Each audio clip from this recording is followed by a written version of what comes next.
What you're seeing right now is not Call of Duty. There's no music, no HUD, just one instruction: enter that house and clear it room by room. And this doesn't happen by coincidence. The United States of America, a country that, especially in recent times, has been constantly in the spotlight not only because of its controversies, political decisions, and economic importance in the world, but also because of its involvement in numerous wars over the past decades. This country has become so relevant that even when I turn on the TV to watch the news and see what's going on in the world, I often find more news about the United States than about my own country, Spain.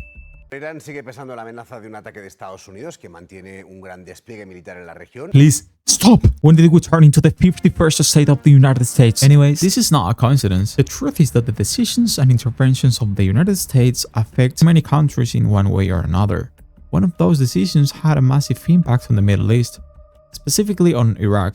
When the United States accused Iraq of possessing weapons of mass destruction, collaborating with terrorism, and being complicit in the September 11 attacks, plus initiating the 2003 invasion of Iraq and, in turn, the Iraq War, a war that would last from 2003 till 2011. Now, related to all of this, there's a game that was already extremely controversial even before its release for daring to portray the Iraq War. Not long after it had begun, but right in the middle of it, back in 2009, which ultimately led to its cancellation at the time. We're talking about 6 Days in Fallujah, a tactical shooter that, as its title implies, depicts the Second Battle of Fallujah, a confrontation that took place in November 2004. This event is remembered as one of the heaviest and bloodiest urban battles faced by US Marines since the Vietnam War, as it focused on clearing the city house by house in order to eliminate insurgent strongholds. So, considering the huge number of games that portray wars of all kinds and from all eras, why has 6 Days in Fallujah received harsher criticism than most? Aside from the mistake the company made by announcing the game in the middle of the Iraq War, there are many other reasons why this title sparked such strong public and media backlash even years later. Building on the public rejection of the Iraq War, president of Victoria, the company behind 6 Days in Fallujah, quickly found himself caught in a media firestorm after a 2021 interview with Polygon triggered reactions across social media,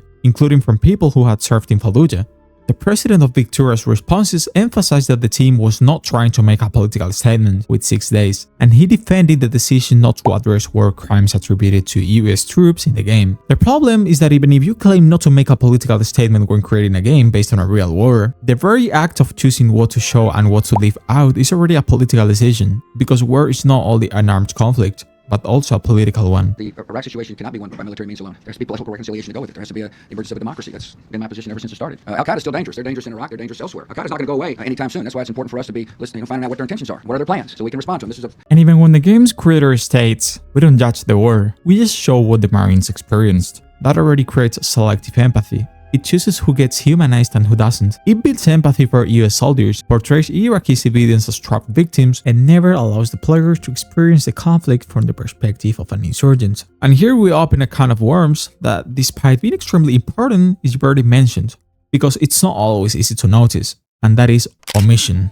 Just like with the news we consume every day, we know that when covering an event, it should be presented as impartially as possible, not wholly showing what is convenient. These kinds of omissions often imply a certain ideology, especially when the game avoids addressing war crimes, despite the fact that there is documented evidence that they occurred on both sides, such as the use of white phosphorus when deployed directly against people in civilian areas. Eddie Garcia, a soldier who fought in Fallujah, was wounded in combat and was the one who initially proposed the project that would eventually become 6 Days in Fallujah. He understands the concerns, yet still supports the project. It is something deeply personal to him. My fellow Marines and I didn't ask to be sent there, Garcia says. We were ordered to go. My blood was literally spilled on foreign soil, and I'm still not sure why. I never believed that the Iraqi people were bad or that there was some great evil that needed to be eradicated. Even today, I am not sure what the goal of the war was. But what I do know is that there are stories worth telling. As for the battle itself, the one this game focuses on, the fighting began after the killing of 4 US military contractors in Fallujah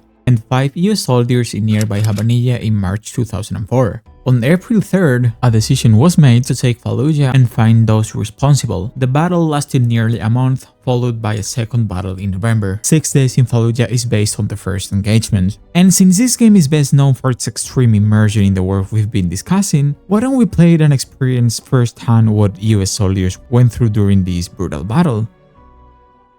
The first mission shows the initial entry of US Marines into Fallujah in April 2004. The city is not secured, information is limited, and the fighting starts in a scattered way as Marines move through the streets and come under fire from insurgents. Dude, why is my character so slow? I'm trying to run, but okay, I don't know if I should have killed him. Like, I mean, he had an AK. I don't know if he was going to shoot at us. I'm sorry, man. Clear the designated building of insurgents. Alright, and then we have to search for some hidden weapons. I really like the environment of the interior of the building. It's just so Call of Duty-ish. So guys, come here. Alpha's moving to secure the roof. Back online. Copy, Alpha. It's extremely well made. I didn't expect it to be that good. It's really realistic. Any details? Yeah. Okay, I got shot. I don't know if my... Okay, do we have to disarm these? Why am I bolting over that? This reminds me not only of Call of Duty 4 Modern Warfare, but also of a specific map of multiplayer of that game. I don't know the name of it, but I'll try to show you a screenshot of that map if I find it. Sorry about that, dude. Dude, these guys are just looking at how their friends are dying and they don't even care what's going on. I'm not gonna shoot at them because, as I said, they look maybe used to war. Okay, I think there should be people right up there. Right upstairs. Hello, guys? Anyone here? Yeah.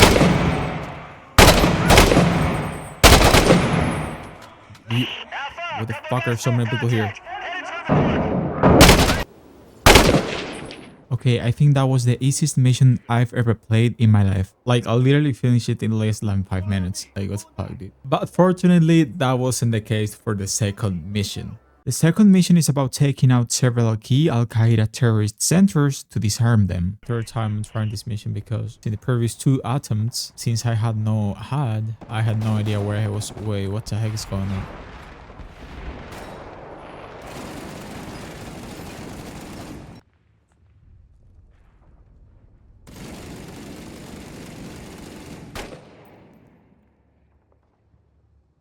This way of aiming reminds me so much of Rainbow Six. We have to go... okay. We maybe have to clear that building, I guess. Room by room. I don't know. I'm talking about this game as if it was like an advertisement or something like that. I actually wish that was true, but it's not the case. But I mean, it just feels so fucking realistic, dude. Like, especially the sound of it. Like, when people are shooting, I don't even feel like talking because it's just too fucking noisy, dude.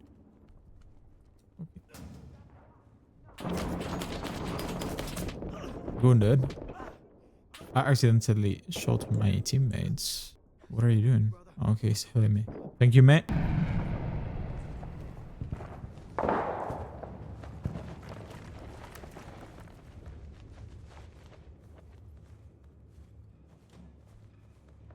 I can hear someone upstairs.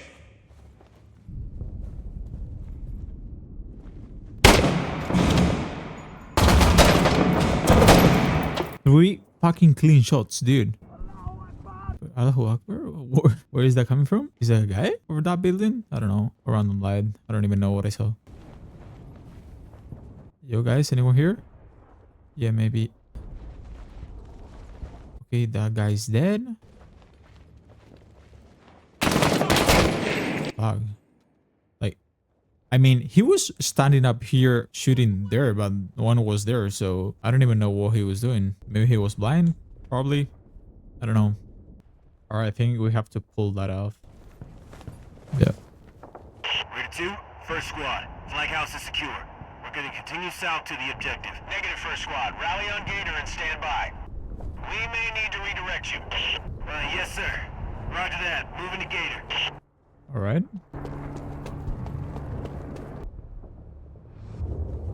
Lightning 2, Spartan 3. Iron Mountain Convoy needs your birds for support. Spartan 3, we are seeing RPG activity in your AO. You can't get in there. Copy. First squad, Spartan 3, ready for a fight? Alright, so now we have to destroy insurgent armories, which are located obviously on the question marks.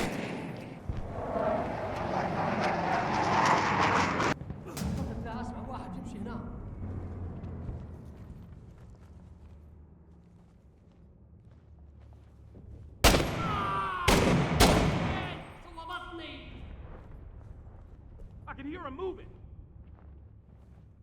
I'm reloading.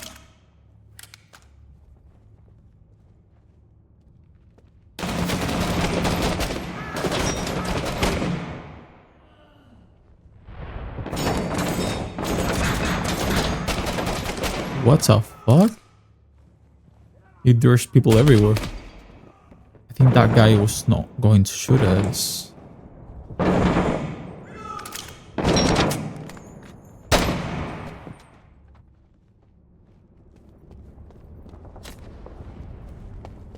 One on the roof! Fire in the hole! Get back! Fire in the hole! Hello, where's everyone? Did everyone just left the house? I'm reloading. Oh, I got incapacitated. I think I'm gonna die, right? Because I just planted a C4 in front of me and yeah, okay. I just respawned in another guy with a fucking huge gun, dude. That's awesome. But this guy has no flashlights. I can barely see what's going on. I can hear him moving. Can you heal me, please? I got you. Thank you. Okay. I can do this all day. Reloading. Why can I jump this, bro?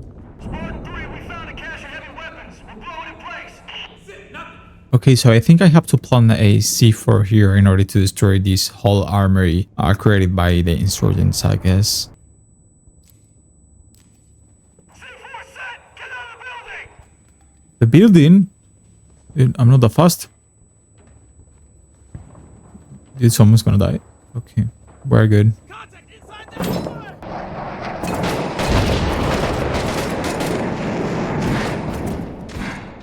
Okay, I thought the building actually would collapse because of that, but it didn't. Leader 2, first squad's on the objective. Copy, first squad. Let me know when it's clear. What the fuck's that? What the fuck are they doing? I still can hear some shots, but...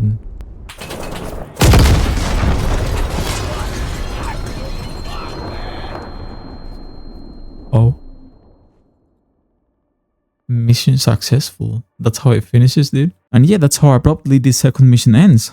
That's it for the video, guys. If you enjoyed it, please support it with a like and consider subscribing. It really helps me upload more videos like this. Thanks a lot, guys, and I'll see you next time.